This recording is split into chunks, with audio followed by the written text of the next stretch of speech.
जय हिंद दोस्तों। कहलगांव की इस पावन धरती से सभी बिहार वासियों के युवाओं के दिल को प्रणाम करता हूं और आपके सामने कर्मभूमि आर्ट्स वाला चैनल के माध्यम से दिगंत भाग 2 हिंदी का आज द्वितीय अध्याय को लेकर के आया हूं। बिहार के वैसे सभी विद्यार्थी जो इंटर सेकेंड ईयर में हैं, चाहे वह साइंस हो, आर्ट हो या कॉमर्स फैकल्टी के हैं, वे सभी विद्यार्थियों का यह हिंदी विषय होता ही है। इसलिए आप इस चैनल से जुड़ सकते हैं और अपनी शिक्षा को वो द्वितीय रूप में प्रस्तुत कर सकते हैं। दोस्तों, आज हम जिस 2 नंबर अध्याय पर बात कर रहा हूं वह उसने कहा था और इनके लेखक चंद्रधर शर्मा गुलेरी जी हैं।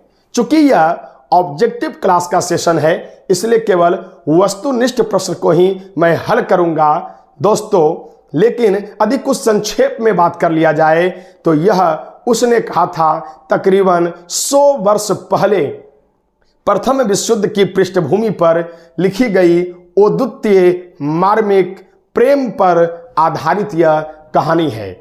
दोस्तों, 1914 ईस्वी से 1918 ईस्वी के बीच यह प्रथम विश्व युद्ध मित्र राष्ट्र और धुरी राष्ट्र के बीच चला था। इसी बीच वह अपनी धरती हिंदुस्तान की मातृभूमि अंग्रेजों के इंग्लैंड के हाथों गुलाम था। जिस समय इंग्लैंड के हाथों अपनी धरती गुलामी की जंजीर में जकड़ी हुई थी, उनके हाथों में जो राजनीतिक सत्ता केंद्रीभूत हो गया था, उसी समय भारत के जो नौजवान सिपाही में भर्ती थे उनको इंग्लैंड की तरफ से युद्ध लड़ने के लिए जर्मनी के विरुद्ध जाना पड़ा था और उसी में एक पात्र था लहना सिंह। तो लहना सिंह किस प्रकार प्रथम विश्व युद्ध में जर्मनी के विरुद्ध लड़ने के लिए पहुंचा और अपनी कम उम्र में अमृतसर बाजार चौक पर जो प्रेम प्रसंग इनका चला था, उनके वादा को निभाने के लिए एक तरफ देश को भी बचाया और दूसरी तरफ अपनी प्रेमिका के वचनों को निस्वार्थ भाव से जो निभाने का काम किया, उसी का अद्वितीय मार्मिक चरित्र चित्रण है उसने कहा था। तो दोस्तों, इन सिलसिला को अब हम प्रारंभ करते हैं और आप याद कर लिए होंगे कि उसने कहा था का लेखक है चंद्रधर शर्मा गुलेरी। तो आप सब जो है विशेष रूप से जो है चैनल को सब्सक्राइब कर लें और आगे हम सब जो है चलते हैं। आज आपको कर्मभूमि कोचिंग की तरफ से जो आपके लिए एक उत्साहवर्धक बातें हैं वो जरा सा देख लें कि काम करो ऐसा कि एक पहचान बन जाए, हर कदम ऐसा चलो कि निशान बन जाए। यहाँ जिंदगी तो हर कोई काट लेता है दोस्तों, यहाँ जिंदगी तो हर कोई काट लेता है दोस्तों। जिंदगी जियो इस कदर की मिसाल बन जाए, जिंदगी जियो इस तरह की मिसाल बन जाए। तो आप इस धरती पर यदि जन्म लिए हैं और आप इस हिंदुस्तान के मिट्टी से कुछ प्राप्त करके अपने आप को यदि साबित करना चाहते हैं तो उनका सबसे बड़ा हथियार है शिक्षा। बस शिक्षा के साथ लग जाइए और जीवन में सारी सफलताओं को अर्जित कर लीजिए। इन्हीं शब्दों के साथ आज का सेशन शुरू करते हैं और प्रारंभ करते हैं वस्तुनिष्ठ प्रश्नों को। दोस्तों, 1 नंबर आप जो प्रश्न स्क्रीन पर देख रहे हैं उन्हें आप पढ़ें और पहला जो प्रश्न है वह यह है कि गुलेरी जी का जो है, गुलेरी जी कहाँ के मूल निवासी थे। गुलेरी जी जो है वे कहाँ के मूल निवासी थे। मूल का मतलब होता है जो पैतृक उनका घर है वह जो है कहाँ थे। तो इसमें आप देख सकते हैं कि एक शब्द यहाँ पर क्या है, गुलेर गांव से होने के कारण इसका नाम क्या पड़ा था, गुलेरी। इसलिए वह कांगड़ा जिला जो हिमाचल प्रदेश में है वहीं के यह मूल निवासी थे। तो याद कर लिए होंगे, हिमाचल प्रदेश के कांगड़ा जिला के गुलेर गांव से इनका संबंध था, इसलिए गुलेरी जी का मूल निवास होगा हिमाचल प्रदेश का कांगड़ा जिला का गुलेर नामक स्थान। दोस्तों, अब दूसरे प्रश्नों पर चलेंगे और आप सही सही जवाब देते चलेंगे। अगला प्रश्न है कि गुलेरी की कहानी का क्या नाम है? तो ये तो आप जानते ही हैं, चैप्टर में ही आप जान गए हैं कि उसने कहा था, यही तो है, उसने कहा था गुलेरी जी के कहानी का नाम। अगले प्रश्न पर हम सब बात करेंगे, गुलेरी ने कुल कितनी कहानियां लिखी? देखिए, मुख्य रूप से इन्होंने जो है बुद्ध का काटा, सुखमय जीवन और उसने कहा, तो 3 कहानी जो है इन्होंने लिखने का काम किया। तो गुलेरी जी ने कुल कितनी कहानियां लिखी? तो 3 कहानी लिखने का इन्होंने काम किया है। चलिए अगले प्रश्न पर हम सब बात कर लेते हैं। आप इन्हें देख लीजिए। प्रश्न कहा जा रहा है कि उसने कहा था कहानी, उसने कहा था कहानी क्या मानी जाती है? किस प्रकार की यह कहानी है? तो एक अद्वितीय कहानी है, क्या यह प्रेम प्रधान कहानी है? सी, हिंदी कहानी के विषय में नी, देखिए यहां मील का पत्थर है, इनमें से कोई नहीं। तो ये जो है, यह उसने कहा था कहानी, यह बात सही है कि वह प्रेम और युद्ध पर आधारित है, लेकिन हिंदी कहानी में यदि बात करें तो हिंदी कहानी में वह एक मील का पत्थर जो है साबित हुआ है, इसलिए इनका सही आंसर क्या होगा? सी नंबर होगा, है ना? तो सी नंबर जो है होगा। चलिए अगले प्रश्नों पर हम सब जो है बात कर लेंगे, अगले प्रश्नों पर बात कर लेंगे। चलिए अगला प्रश्न 5वां नंबर, आप प्रश्न को जो है पढ़ेंगे। 5 नंबर प्रश्न की गुलेरी जी का जन्म, ये गुलेरी जी का जो जन्म है वह, गुलेरी जी का जो जन्म है वह कब हुआ था? तो इनका सही आंसर आपको बताना है कि गुलेरी जी का जन्म कब हुआ था। आपके पास जो है ए, बी, सी और डी में ए में कहा जा रहा है कि 7 जुलाई 1883, दूसरा है 12 सितंबर 1922, सी नंबर है 18 सितंबर 1885 और एक है 9 जुलाई 1883। तो इनका सही आंसर होगा 7 जुलाई 1883। तो आप इनको जो है याद कर लेंगे। चलिए अगले प्रश्न पर बात करते हैं। 6 नंबर, गुलेरी जी का जन्म स्थान कहाँ था? तो देखिए ये जो है जन्म स्थान जो है, इसमें आप जो देखते हैं तो इस ऑप्शन के अनुसार क्या होगा? जयपुर का राजस्थान की धरती है, जयपुर के राजस्थान की धरती है, ठीक है? तो जयपुर का राजस्थान। चलिए अगले प्रश्नों पर बात करते हैं। पुनः गुलेरी जी कहाँ के मूल निवासी थे? ये तो चलिए हो गया। चलिए अगले प्रश्नों पर बात कर लेते हैं कि जयपुर भवन छात्रावास से गुलेरी जी क्या थे? मतलब जब जयपुर में या जयपुर भवन जो छात्रावास था तो गुलेरी जी वहां के क्या थे? बहुत ईजी बात है कि गुलेरी जी जब जयपुर भवन में थे तो वहां पर वह कौन से पद पर थे? क्या कोई दिक्कत है क्या? तो इसमें जो है सही आंसर आपको बताना है। 8 नंबर प्रश्नों में सही आंसर आपको बता देना है। कमेंट करके आप बताइए कि वह क्या थे। जयपुर भवन छात्रावास के गुलेरी जी क्या थे? तो वह ऑप्शन 3 है आपके पास। पेन धीरे धीरे आता है क्या रे? तो ये जो है 3 ऑप्शन आपके पास है। आपको बताना कि क्या वो अध्यापक थे, प्राध्यापक थे, अधीक्षक थे? इनमें से कोई नहीं। तो इनका सही आंसर होगा अधीक्षक। वो क्या थे? एक डायरेक्टर के रूप में, अधीक्षक के रूप में अपनी भूमिका का निर्वहन कर रहे थे। तो ये जो है गुलेरी जी का जो है मुख्य वहां का जो है जीवन था। गुलेरी की कहानी उसने कहा था किस शहर के भीड़ भरे बाजार से शुरू होती है? तो देखिए इसमें ए बी सी इनमें थोड़ा सा मिसप्रिंट हुआ है, तो आप कमेंट करके जो है बताएंगे, कमेंट करके बताएंगे। तो इसके तो 9 नंबर प्रश्न पर हम सब बात करेंगे कि उसने कहा, ये जो कहानी है वह ऑप्शन आपके पास ए नंबर है अमृतसर, बी नंबर है आपको कर्नाटक शहर, सी नंबर है दिल्ली शहर और डी नंबर है लुधियाना। तो अमृतसर बाजार चौक से ही इस कहानी की शुरुआत होती है। तो चलिए इनका ये सही आंसर हो जाता है। तो देखिए अमृतसर बाजार चौक से इस कहानी की शुरुआत होती है। अगला प्रश्न है शुद्ध प्रेम की आध्यात्मिक अनुभूति और उसकी स्वाभाविक उत्सर्गमय अभिव्यक्ति इस कहानी का क्या है?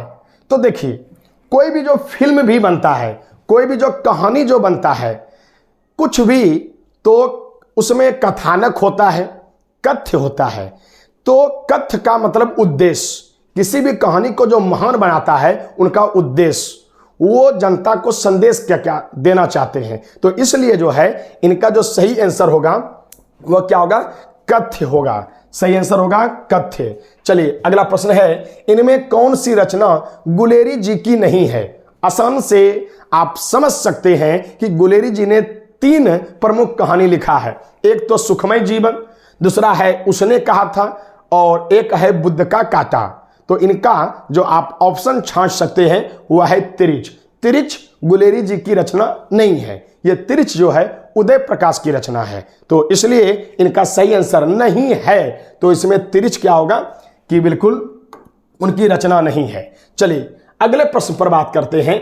देखिए हिंदी साहित्य में कुछ कुछ जो है क्या हुआ है कि निबंधकार हुए हैं, कुछ रचनाकार हुए हैं, जिनके नाम पर ही उस युग का नाम पड़ गया है।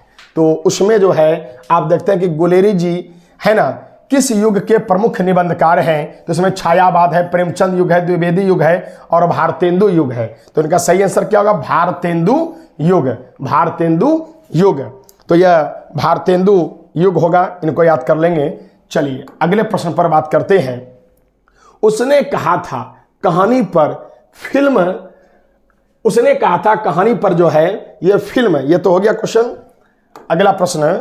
अगले प्रश्न जो है, उसने कहा था कहानी पर फिल्मकार ने फिल्म बनाई। मतलब एक बताइए, एक कहानी तब और सफल माना जाता है जब उस पर कोई फिल्म बना दे। और उसने कहा था बहुत चर्चित फिल्म रहा, और यह जो बनाने का काम किया है वह बिमल राय ने किया है। बिमल राय ने इस पर फिल्म बनाने का जो है काम किया है। तो अगले प्रश्न पर बात करते हैं कि कहानी के मुख्य नायक कौन है? तो जानते ही हैं, उसने कहा था कहानी का जो है वह मुख्य नायक कौन है? वह है लहना सिंह। लहना सिंह अपने जीवन में कुछ विशेष हासिल करना चाहता था, इसलिए जो है वो भी जो है सिपाही में भर्ती हुए, लेकिन अपने वादा को वह जो है निभाने का काम किए थे। तो कुल इसी पर यह पूरा कहानी चलता है। तो जब हम सारांश आपको बताएंगे तो आगे बताने का काम करेंगे। चलिए अगले प्रश्न पर हम बात कर लें कि सुखविंदर सिंह अमृतसर के बंबू कार्च वालों की जी है ना जिस प्रकार चलती थी, मतलब कि यह कह रहा कि अमृतसर का जो बंबू कार्च वाला ये जो जीप जो इनका चलता था वह किस तरह? तो मीठी छुरी की तरह, है ना, मीठी छुरी की तरह। तो इनका जो सही आंसर होगा वह होगा मीठी छुरी की तरह। चलिए अगला, कहानी का तो नाम आप जान ही गए, और ये बी नंबर आंसर मीठी छुरी की तरह जान ही गए। चलिए अब यह जो है प्रश्न आपके सामने है, चलिए इनको पढ़िए और सही जवाब सबसे तेज दीजिए। कौन बच्चे सबसे तेज जवाब दे रहे हैं? हम देख लेंगे कि तेरी कुरमाई हो गई है।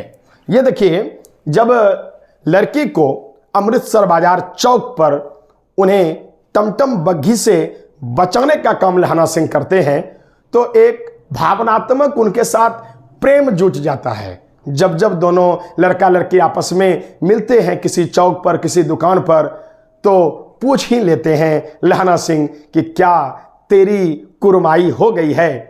लेकिन लड़की कभी सही जवाब नहीं देती है और वह शर्मा जाती है और धत्त कह करके निकल पड़ती है। तो इनका जो सही आंसर होगा वह आपका क्या होगा? धत्त कह करके जो है वह क्या होती है? निकल जाती है। तो इनका सही आंसर होगा सी, धत्त, है ना। लड़की जवाब में क्या कहती है?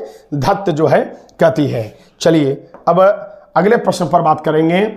चलिए अगला प्रश्न है कि लड़का और लड़की, चलिए अगले प्रश्न पर देख लेते हैं कि लड़का और लड़की का पहली बार जो मिलन है वह किस जगह पर होता है? पहली बार मिलन कहाँ होता है? क्या एक दुकान पर होता है? बी नंबर चौक की एक दुकान पर होता है? सी नंबर फुटपाथ पर होता है? या डी नंबर मैदान में होता है? तो लड़की और लड़का का जो मिलन होता है वह क्या होता है कि चौक, अमृतसर जो चौक, जो भीड़ वाला अमृतसर जो होता है, यह एरिया जो है वह चौक की एक दुकान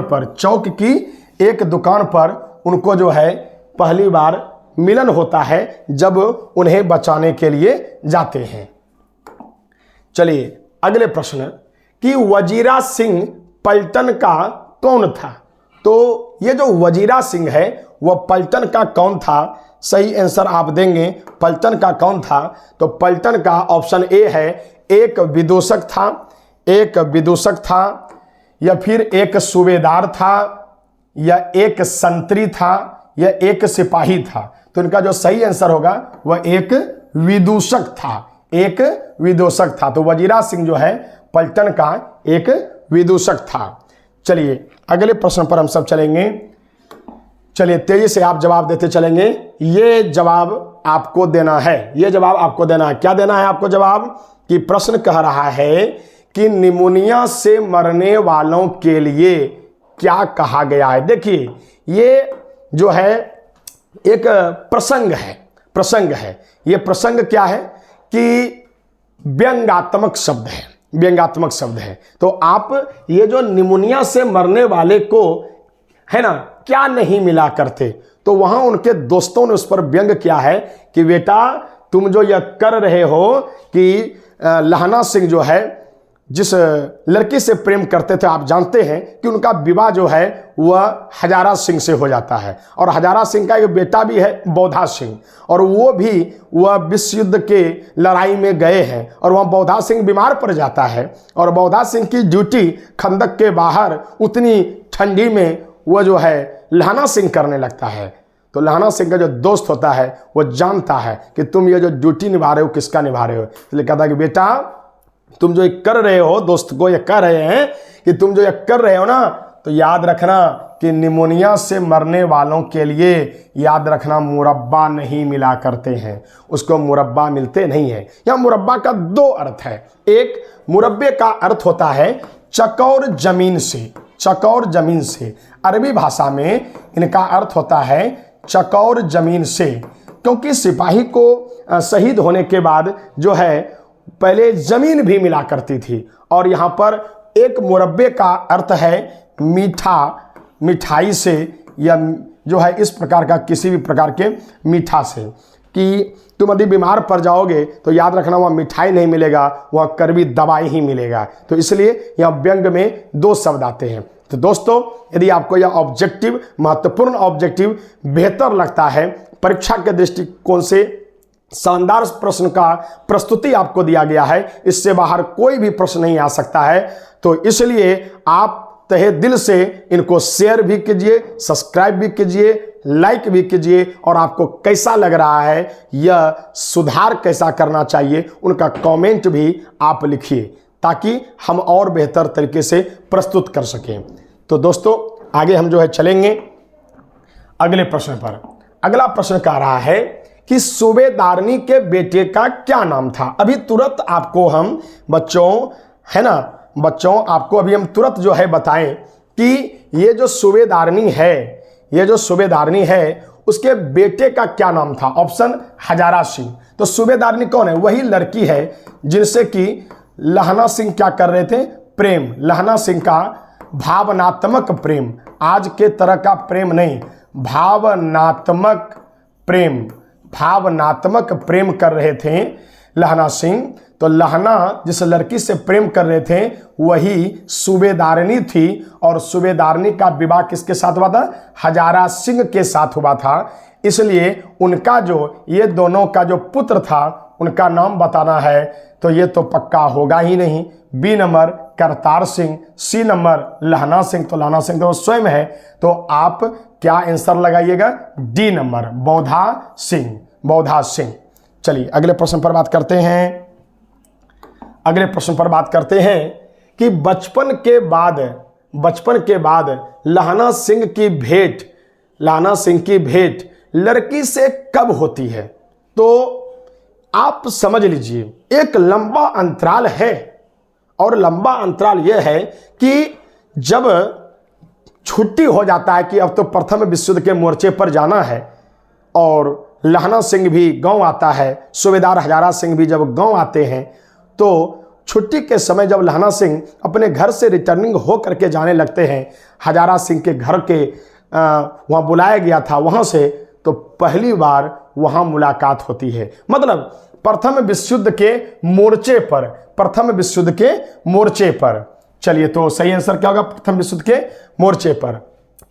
लड़की का विवाह किससे हुआ? चलिए, सही जवाब जो है आप देंगे कि लड़की का जो है वह विवाह जो है किससे जो है हुआ है। सही जवाब जो है देंगे कि इनका विवाह किन के साथ हुआ है? करतार सिंह से, हजारा सिंह से, लहना सिंह से, इनमें से कोई नहीं। तो आप जानते हैं कि लड़की का विवाह हुआ है हजारा सिंह से, इसलिए लड़की को क्या कहा गया था? सूबेदारनी, सूबेदारनी, सूबेदारनी इनको जो है कहा गया था। तो लड़की का विवाह जो हुआ था वह हुआ था किससे? हजारा सिंह से, हजारा सिंह से। चलिए अगले प्रश्न पर बात कर लेते हैं। और अगला प्रश्न क्या कह रहा है कि किस बात पर बड़ी हुज्जत हुई, है ना?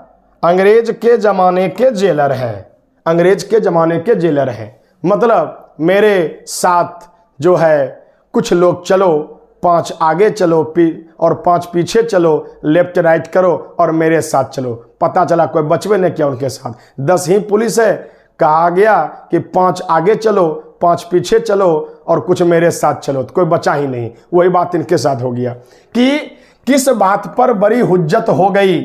पीछे 10 आदमी कौन रहे, आगे 10 आदमी कौन रहे, है ना? सी नंबर ए बी दोनों। तो वही बात है, पीछे आदमी कौन रहे, आगे आदमी कौन रहे, उसी बात पर क्या हो गई कि हुज्जत हो गई थी।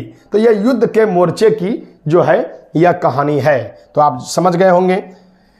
चलिए अगले प्रश्न पर बात करते हैं कि लप्टन साहब की वर्दी में कौन छद्मवेशधारी आया हुआ था?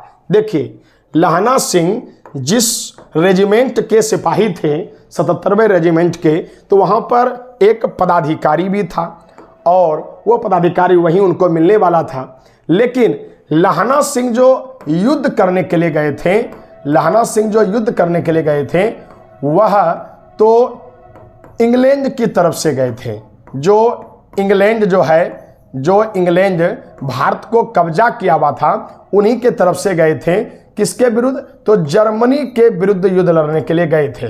तो हमेशा यह जर्मनी चाहेगा कि हम युद्ध नहीं हारें, इसलिए वह लप्टन साहब की वर्दी में वहाँ जो छद्मवेश, मायावी वेश, नकली वेश जो धारण करके आया था, वह कौन आ गया था? एक जर्मन आ गया था, ताकि हम उसके रेजिमेंट को ब्लास्ट कर सके, उनके सेना को हम मार सकें।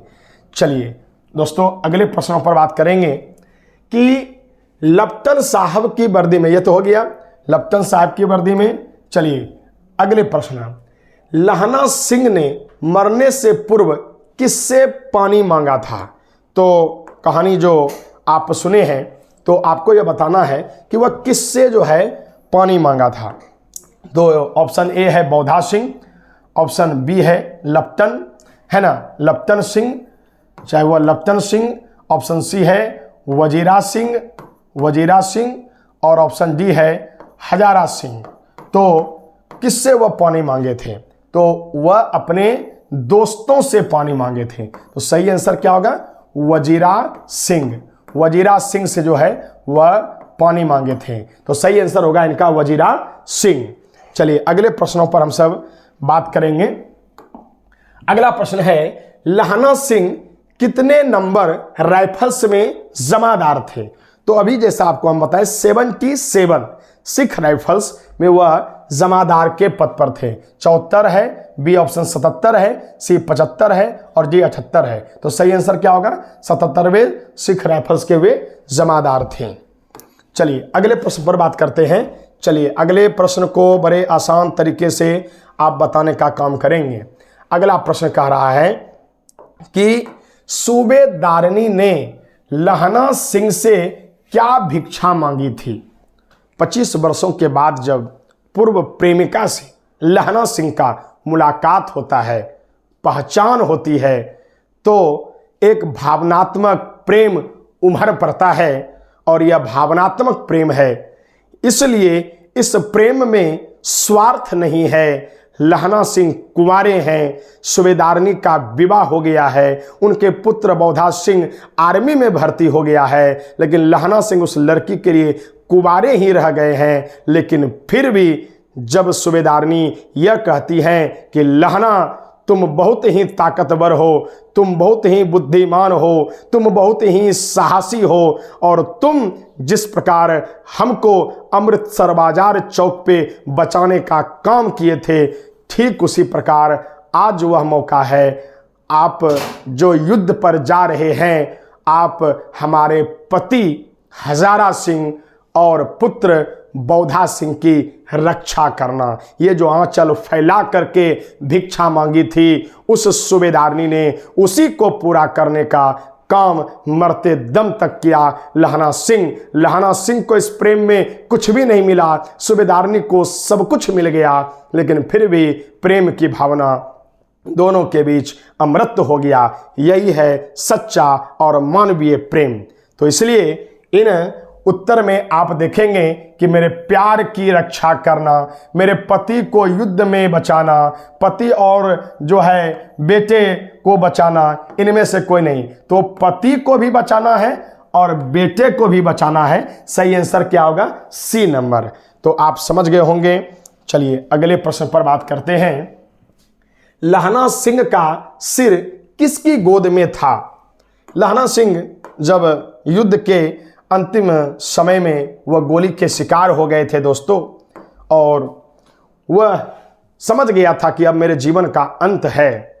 उस समय उनका दोस्त वहाँ वजीरा सिंह भी पहुंचा था। वजीरा भी समझ रहा था कि तुम ये सीने पर गोली आखिर किस लिए खाए, किनको बचाए, वो समझ रहा था।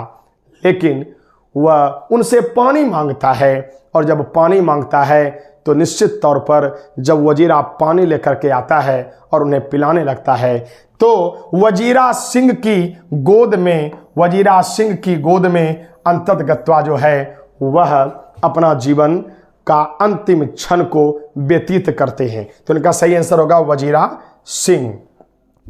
चलिए अगले प्रश्न पर हम बात कर लेते हैं कि बिना फेरे, ये एक मुहावरा है, ये आपको बताना है कि आखिर इसका मायने क्या है। बिना फेरे घोड़ा बिगड़ता है और बिना लड़े कौन बिगड़ जाता है? आप देखते होंगे कि आपको बताना है। ऑप्शन ए आदमी है, ऑप्शन बी शेर है, ऑप्शन सी सिपाही है, ऑप्शन डी पुलिस है। तो घोड़े को आप पाल लिए हैं, खाना एकदम चोकर चुन्नी खिला रहे हैं, और उसको रेस में नहीं दौड़ाते हैं, सुबह सुबह भी नहीं दौड़ाते हैं, उनको ड्यूटी नहीं बताते हैं, तो 10 दिन 15 दिन 1 महीना के बाद जैसे घोड़े पर बैठेगा, लतार मार के आपको गिरा देगा, छलांग मार के गिरा देगा, क्योंकि उनको ये पता ही नहीं कि हमारा ड्यूटी क्या है, हमारा कर्म क्या है। उसी तरह सिपाही, आप भर्ती कर लिए, खिलाते पिलाते उसको रहिए, 1 साल 2 साल बाद पता चलेगा बंदूक ही चलाना भूल गया है, दौड़ना ही भूल गया है, वर्दी सही से टाइट नहीं है। तो कहने का मतलब वही बात है कि बिना लड़े सिपाही क्या हो जाता है? वह बिगड़ जाता है। उनकी चाल, उसकी तंदुरुस्ती, उनकी क्वालिटी में बहुत बदलाव आ जाता है। चलिए अगले प्रश्न पर बात करते हैं। तेरी कुरमाई हो गई किस कहानी का संबंध है? इस कहानी में तेरी कुरमाई हो गई, यहाँ कुरमाई का अर्थ है मंगनी। तो इसमें जो है लहना सिंह हमेशा यही पूछते थे, क्या तेरी कुरमाई हो गई है? तो धत्त का जवाब आता था, और इनका संबंध आप जानते हैं, ऑप्शन ए सही आंसर होगा, उसने कहा था। चलिए अगले प्रश्नों पर बात करेंगे। चंद्रधर शर्मा गुलेरी किसके अभिभावक बनकर मेयो कॉलेज अजमेर में आए थे? किसके अभिभावक? तो यह लेखक से जो है प्रश्न है, तो आपको बताना है। तो option A Raja Bhoj, option B Raja Hari Singh, option C Khetri के नवालिक राजा जय सिंह का, और ऑप्शन डी राजा देवगुप्त का।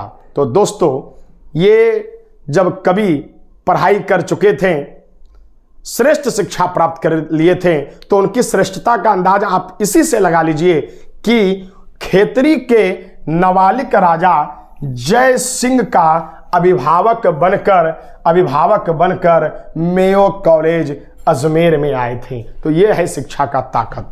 ऐसी शिक्षा प्राप्त करें कि आपको अन्य लोग भी चाहे और श्रेष्ठ आपको पद दे।